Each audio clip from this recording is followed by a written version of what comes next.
Hello everybody and welcome to the ESI Digest, where we run through the biggest esports business related news stories of the week. I'm your host Tom Daniels, the sub-editor of Esports Insider, and today we have 5 huge news stories once again from the world of esports business. Now this episode of the ESI Digest is in partnership with data platform Grid Esports, so if you do want to check out their data services, then please check out their website. In this episode of the ESI Digest, we're going to be covering Panini partnering with LVP to release a Superliga sticker album, Team Liquid unveiling a multi-year partnership with Verizon, Riot Games announcing the host cities for the 2021 LoL World Championships, AimLab being named the player development platform for Rainbow Six Siege Esports, and finally Gen.G promoting several staff and strengthening its C-level global team. So let's get straight into it.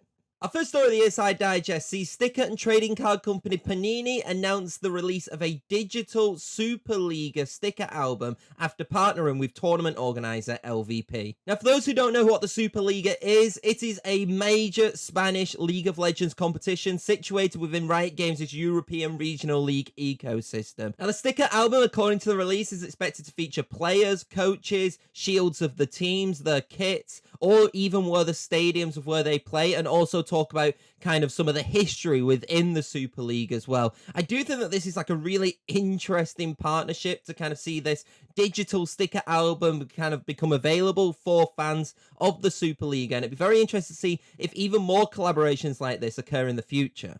Now, while the sticker album may be only digitally to kind of complete, once it is completed, according to the release, fans will be able to purchase a physical version of it with the stickers all included as well. Overall, I do think that if this is a commercial success for LVP and for Panini, you could definitely see more partnerships along these lines kind of being integrated. Definitely with the likes of like LEC and kind of all their history which can be integrated in, and along with all the other major leagues as well. And this probably doesn't even go into just esports as League of Legends itself, but actually the whole kind of competitive scene, whether it be like Rainbow Six CSGO. It's actually a really interesting activation, and I really hope to see more of these partnerships come through in the future. Our second story of the digest sees us talk about Team Liquid and their multi-year partnership with wireless network operator Verizon. Now, according to release, the partnership will see the operator's logo appear on Team Liquid's jersey. Moreover, Verizon have also been named the organization's official 5G partner.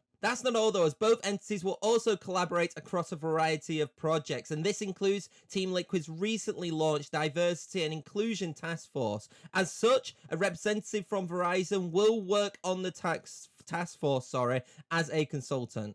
Other activations include amateur academies, a loyalty program, and also a lot of content, and some of Team Liquid's members becoming ambassadors of Verizon. This is an all-encompassing deal, and you can kind of expect it from Verizon, who's been heavily kind of integrating itself within League of Legends in particular. You know, you've had that massive deal with the LCS, but then I believe they've also partnered with FaZe at some point as well. So they really are kind of trying to integrate themselves and connect with an esports audience, and it'll be really interesting to see how this partnership can kind of differ from all the others. We've seen how, like I said, integrated Verizon have been in the LCS, and it looks like this will be very similar with Team Liquid. I really do hope that we kind of see more of this content kind of push through, and hopefully kind of the more other activations that they've been talking about, such as the loyalty program, the amateur academies, can also kind of help develop the ecosystem as well. And so it's not just focusing on kind of enhancing Verizon as a brand and kind of giving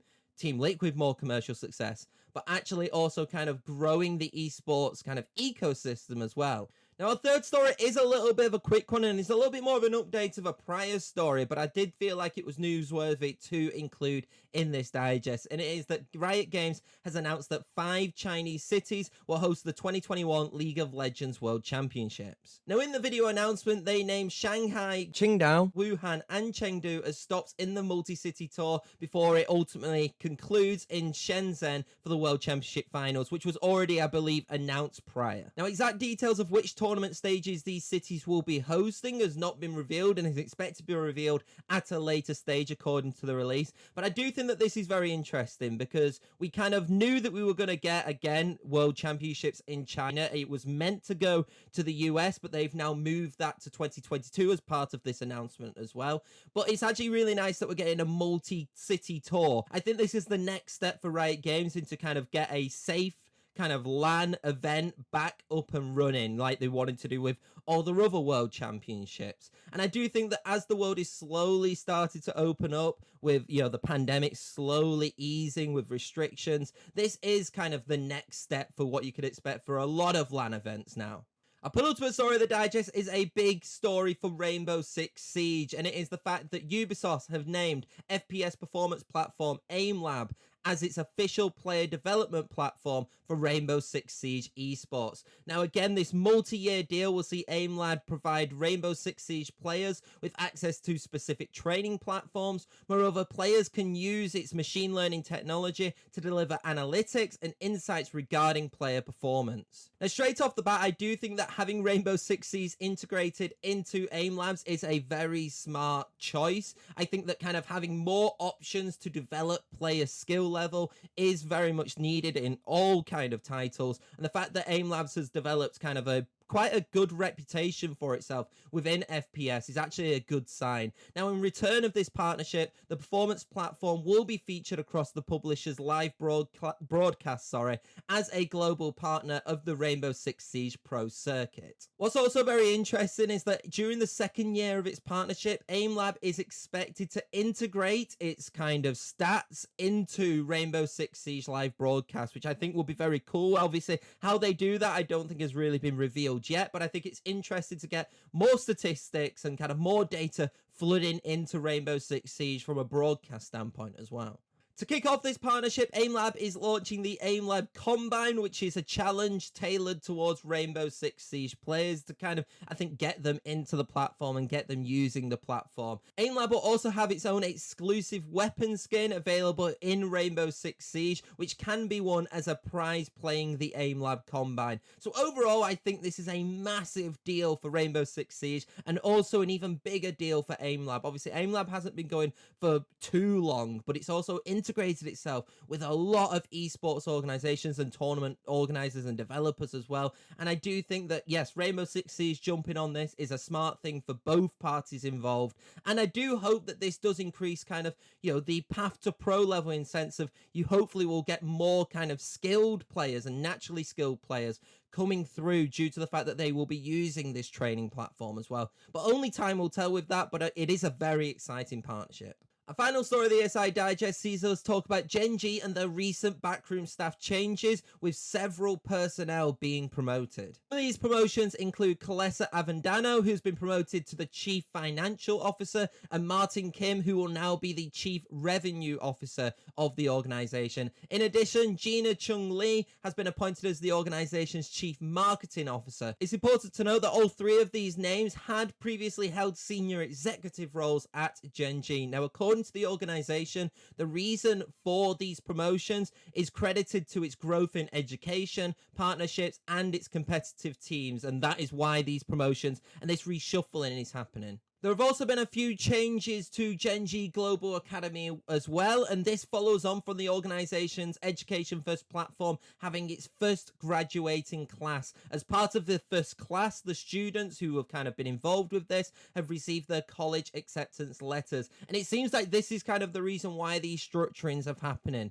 that they're kind of wanting to grow and expand their global team and then also kind of develop more into the Education First program. This is highlighted by GenG's Global Academy having a little reshuffling and also these promotions which have been taken into place. So I would expect kind of maybe a few new names coming into the backroom staff at GenG, especially if they are looking at expanding, which from the announcement is something that they were definitely looking towards doing, and not just in Korea and in America, but from a global standpoint as well. And that is it for this week's ESI Digest. If you do want to read more of the stories that I've been talking about, then head over to Esports Insider's website. Also, we have so much more stories which have come out this week week, which I couldn't even have chance to include. If you also want to follow us on LinkedIn, Twitter, and Instagram, that would also be much appreciated. If you do want to follow me as well, then I am at the Tom Daniels. But until next week, I'll see you then.